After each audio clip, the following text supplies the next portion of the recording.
where you based now, Abhishek? Sir, right now I'm in Delhi. Okay. Came for the preparation for the interview, or you are doing something here in Delhi now? No, sir, I came here specially for the interview. I came day before yesterday only. Okay, great. Tell me briefly about yourself, because in the board, generally you would be facing with the first question to make you comfortable, asking to introduce yourself. How do you introduce yourself briefly? Just don't give the name. Sir, I was born and brought up in a Maithil family in Darbhanga, Bihar, and I did my schooling there only. After that, I went to Kota for JE coaching. Then I did 4 years of engineering from IIT Roorkee, production and industrial engineering. I then moved to Pune, working for Bajaj Auto Limited for 6 months. Thereafter, I have been preparing for this exam based at my home only. So you were employed with the Birlas for how many years? Not, sir, 6 months only, short duration. How do you find working in the private sector? Sir, it was a new experience because I had not worked anywhere earlier. Specifically in the auto industry, I was in the training phase, so to say. So it was more about learning about things, how do assembly lines function, how is man and material managed on the shop floor. So it was all in all a good experience, sir. Tell me, why are you attracted towards the government service? You from IIT Roorkee, you did mechanical engineering. What is your discipline in the BTech?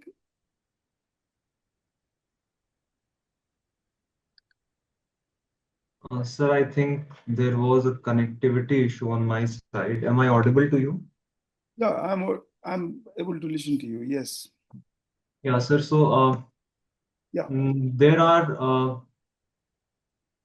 a few reasons for this, sir.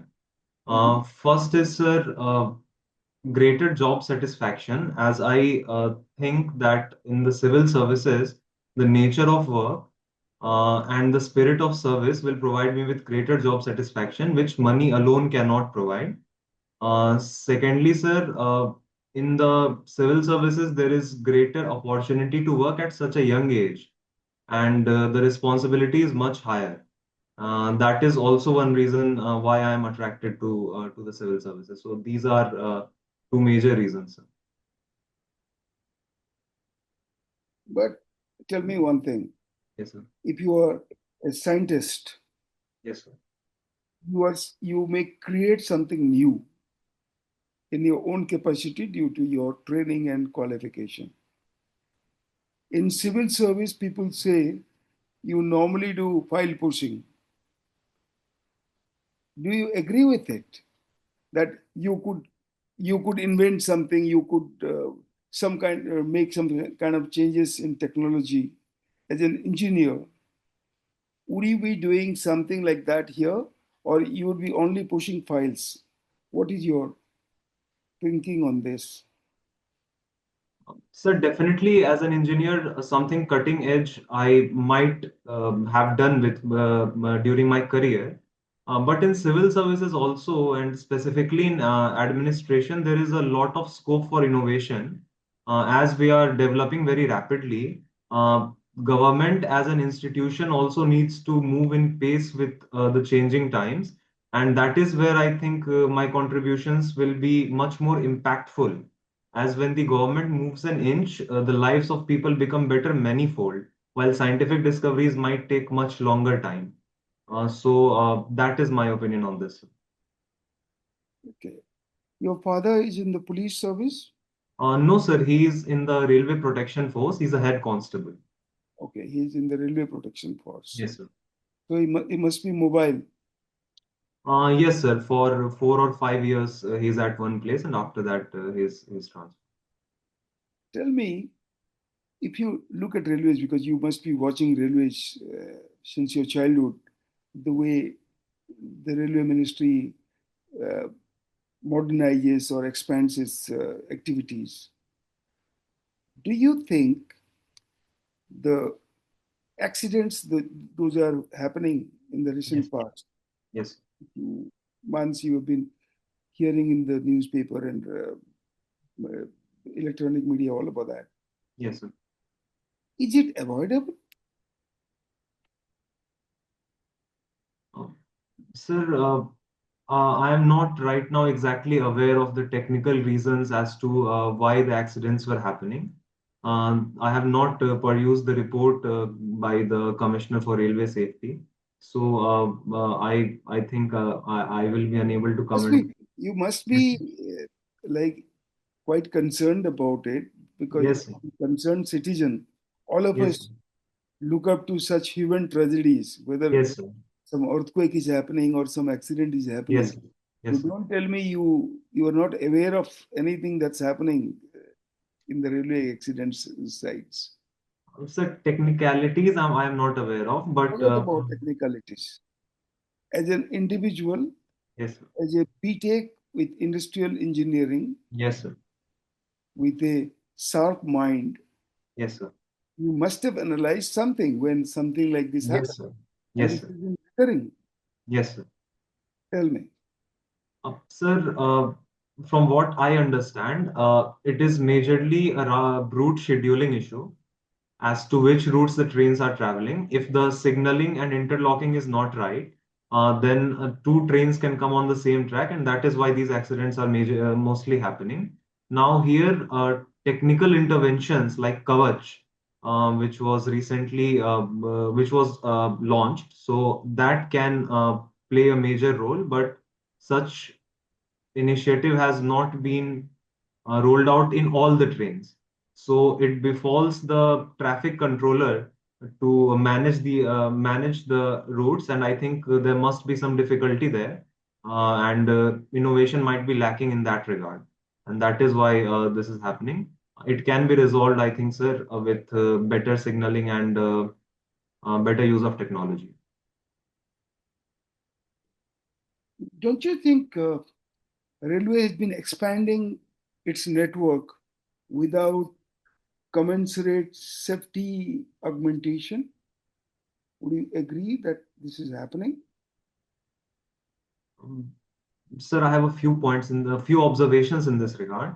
Yeah. Firstly, regarding safety, as I mentioned, the Kavach system that could have ensured maximum amount of safety has been slow to roll out due to issues with foreign partnerships, etc.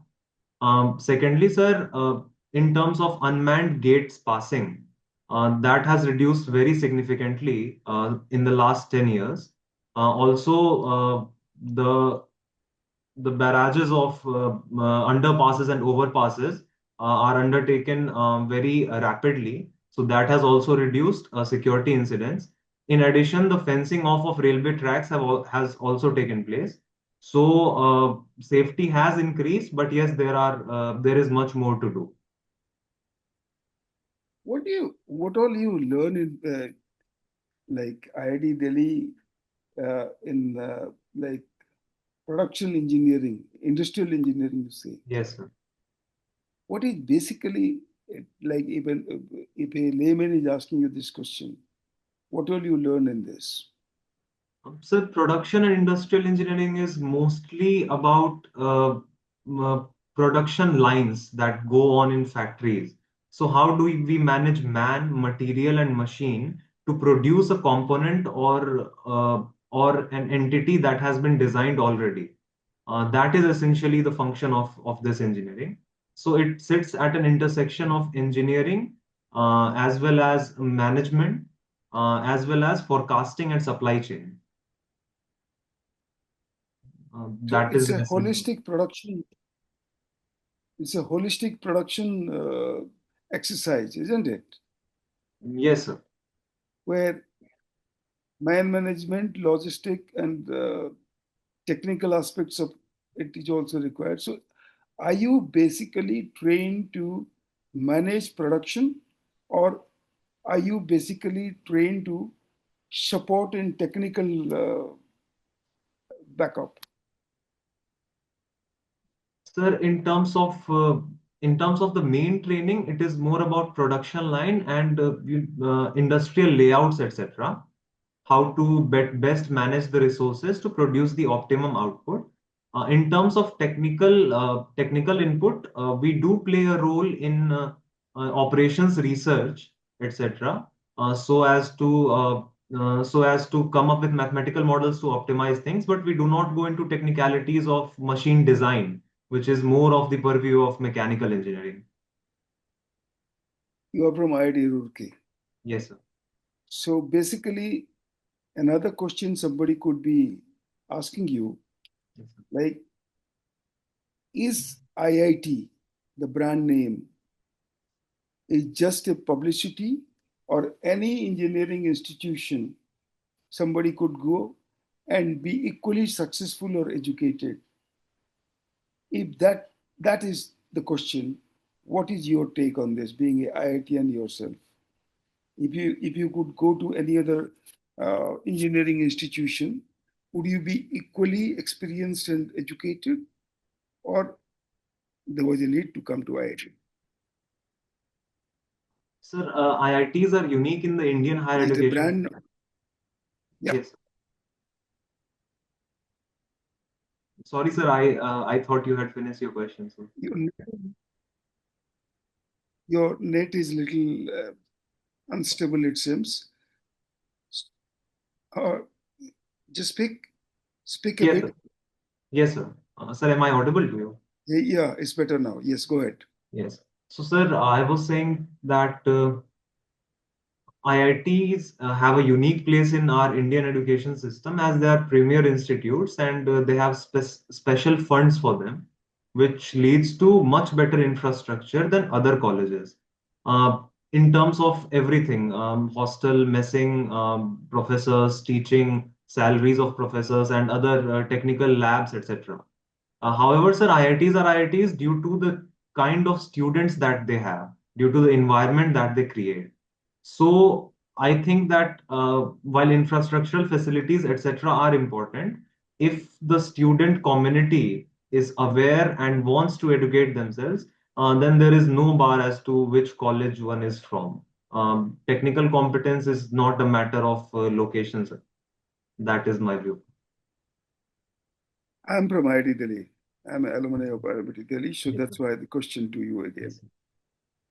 Now, is alumni network Yes, sir. something crucial in the success of the IITians, or only the academic or social environment that they provide inside the campus? You talked about this one, Yes, sir. alumni network. Does that also help? Definitely, sir, it helps. It's a big part of who we are. It gives us the confidence to understand that people like us have gone on to do great things, and there is always a sort of comfort in reaching out to anyone who is from an IIT. Especially in the private sector where job roles are frequently switched, it plays a great role in finding new opportunities, etc. So definitely, sir, it is a plus point for us. Abhishek, you come from Bihar, Yes, sir. and Bihar has a rich history. Like, you start from the Chandragupta time to Nalandas to everything about Buddhism. You have so many places. You during the freedom struggle also there are so many identifiable places in Bihar which could promote as tourist destination. But Yes, in tourism, Bihar has not done well. yes, sir. You look at other states. What could be the reason for it?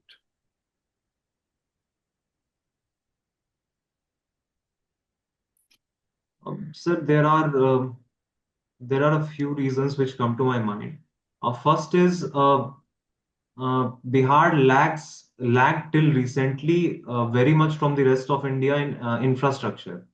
So the places where tourist facilities could be provided were not did not have in proper infrastructure. For example, only in Gaya and Patna in Bihar do we have five-star hotels. In other parts, we do not even have five-star hotels till now. So that is one reason, sir. Secondly, sir, there is the issue of perception of law and order outside Bihar. The perception of Bihar, even now, when the situation has become much better, the perception is not very good, and people might want to avoid coming. That is one reason, sir. Thirdly, sir, uh, there has been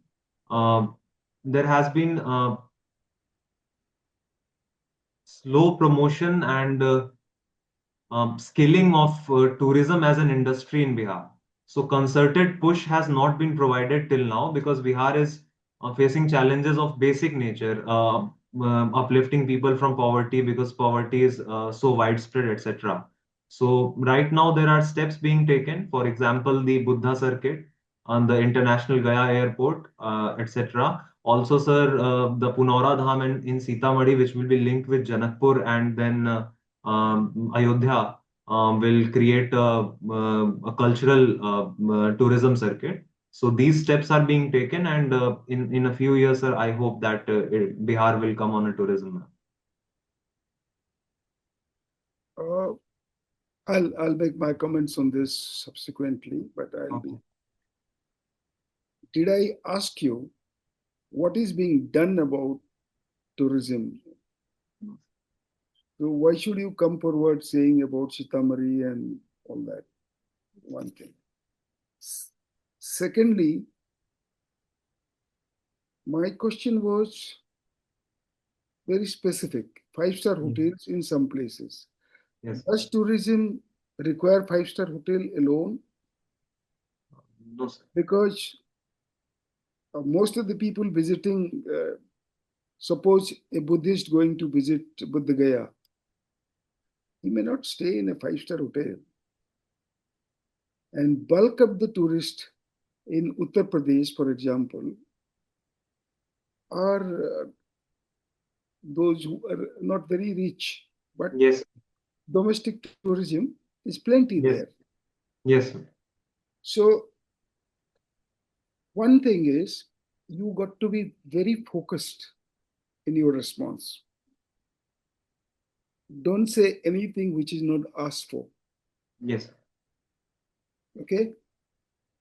That is one. Secondly, think for a few seconds before shooting your response. You might be knowing 20 things, but the first 3 or 4 things that you say Yes, sir. is important. So if you say unimportant or irrelevant or insignificant things in the first 3 points, you may not get a chance from the board to proceed further. So my advice to you would be, one, on issues on your state, about your father's occupation, railways, your engineering background, your Birla experience, even if it is 6 months, Yes, sir. because you would be getting into the automobile Yes, sir. industry and all that. So you got to make a focused preparation. Then I'll be coming to your hobbies now. But my advice would be that be very specific, Yes, sir. come up with the best response that you have, Yes, sir. because it's not a long question answer. So Yes. you would be only asked, and if the board is satisfied, they'll ask you further question, or otherwise they'll shift the sequence. So it's a chance to impress the board with the first line or second line or the third line. So you are grounded in the route. It won't be difficult for you. What I can see in your personality, Yes, your understanding of the issues. So you do some deep thinking, yes, jot down points, prioritize your responses. okay, That will be the solution. Because for somebody who does not know the ground realities, it will be difficult. Yes. For suppose tourism related question I asked you for Bihar. Yes. Yes. You know 100 points, I am sure. Yes. At least 100 points you can say. But out of those 100 points, which 5 points are important that you are not able to decide? Yes. And sometimes you are giving insignificant points Yes. in the beginning, because then people would be judging you by that. Yes. With three questions, three points, and then people would say, okay, he does not know much. But as I can see in your personality, Yes. you know, but you are not able to prioritize. Yes. In your DAF session, this is my advice to you. Now, on the basis of the advice I've given you, now Yes. I'm asking another question and see how you do. Okay. Your hobby is Hatha Yoga. Yes, sir. Okay. How is Hatha Yoga different from other forms of yoga?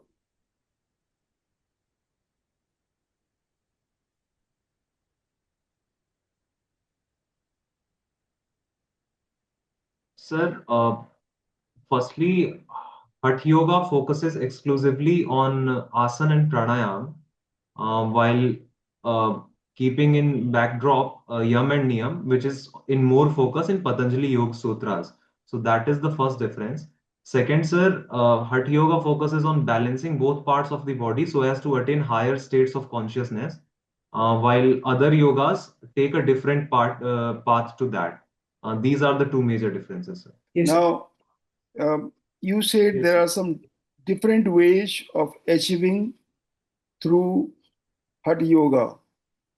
What do you mean by the different ways?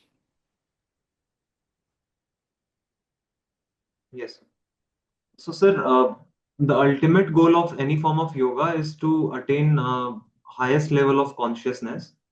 So, sir, in Bhagavad Gita, there are multiple ways such as Bhakti Yoga, Karma Yoga, etc., to achieve that same state. Similarly, Patanjali focuses more on meditation to achieve the same.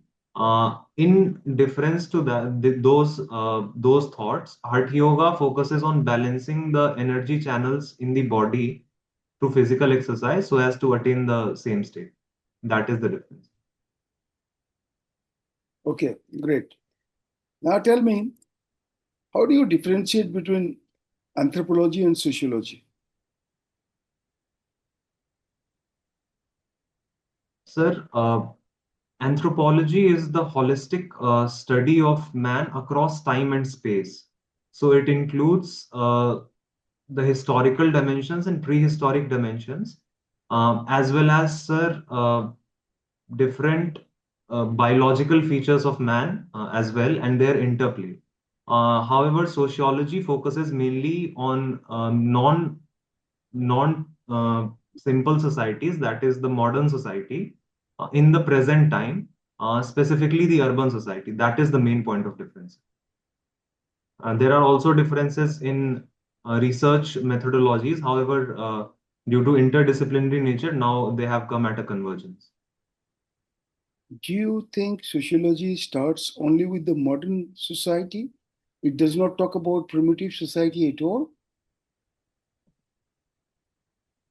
Sir, I'm not exactly aware of the facts, sir, but I think that it does talk of historical materialism, as Marx does in sociology. But what I meant to say was that its point of focus is the modern society. What did Marx say? Can you repeat it? Historical materialism, sir. What does that mean? Sir, historical materialism means that uh, history of society is the history of class struggle, where the proletariat have amassed the productive resources, and they have exploited the bourgeois. That is the theory of Marx in historical materialism. Okay, I think you got to be a little more thorough on these issues because you are entering a very dangerous territory Yes, sir. Yes, sir. without much base on that. Yes, sir. Mind one thing in the Yes, sir. board, when you give a lead to any particular important issue, Yes, sir. then you would be dragged to that line. Yes, sir. Marx, communism uh, are issues. If you are very comfortable, then only you should be talking Yes, about it. yes, Because my question had nothing to do with Marx, but yes, you jumped into a difficult territory yes, that could be risky. yes, sir. You have everything to succeed. You got to be a little careful, that's all. Okay, sir. You get my point. Yes, sir. Because when there is a comparison of sociology and anthropology, you had no reason to drag Marx into it. Yes, sir. Yes, And as per my understanding, yes. you are not very comfortable on the studies of Marx. No, sir. Not at all. So it could be suicidal, I tell you. Yes, sir. Yes, sir. As soon Okay. as I uttered it, I thought so. So be careful. Yes. Only talk about issues where you can give a lead so that you can invite questions. Okay. Be thorough on these issues because you could be given asked counter questions and you will not be comfortable. Yes, sir. So sociology also talks about tribes and primitive tribes. I was not aware of. Very, very important studies are there in sociology. They talk about caste system, the olden days, Yes, sir. Originates. tribes, and all that. So while making a distinction, perhaps you are not very clear about it. So you got to be one. If you are not very clear, it is better to excuse yourself by saying, "So I'm not very comfortable about this. I'm sorry." Rather than diving into a dangerous territory and not able to swim there. Yes, sir. Okay? Yes, sir. Any question that you would need my advice on? Sir, I had a question about, my mother tongue is Maithili, and it belongs, it originates around the same time as Bengali and Assamese does. The linguistic stock is same. It was Magdhan Prakrit, Eastern Magdhan Prakrit. So there is an expected question that why Maithili was not provided the classical language status.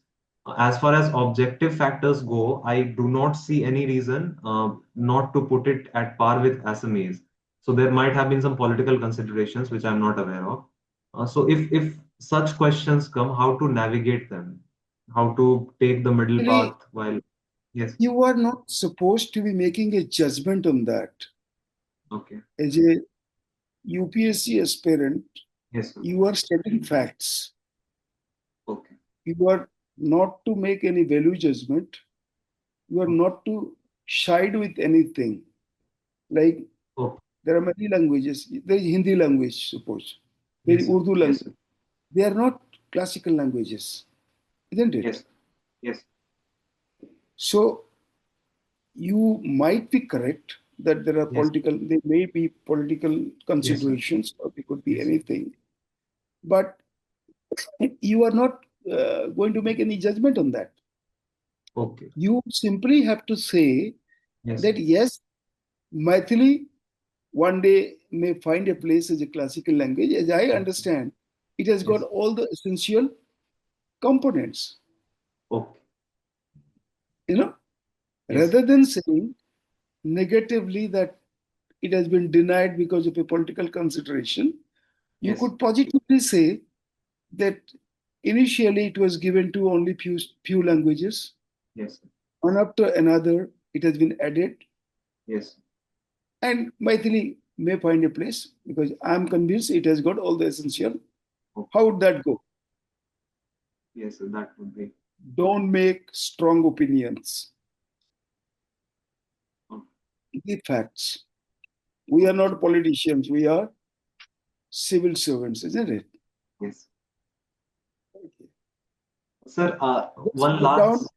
Yes, note sir. down what I advised you, Yes, sir. and just work on it because you are a Hatha yogi, so it won't be difficult for you to sit down coolly and reach the highest level of consciousness. Okay? Sure. Note down points and come up with the best of the responses. You'll do Yes. well. Okay. All the best. Thank you, sir. Thank you very much. God bless.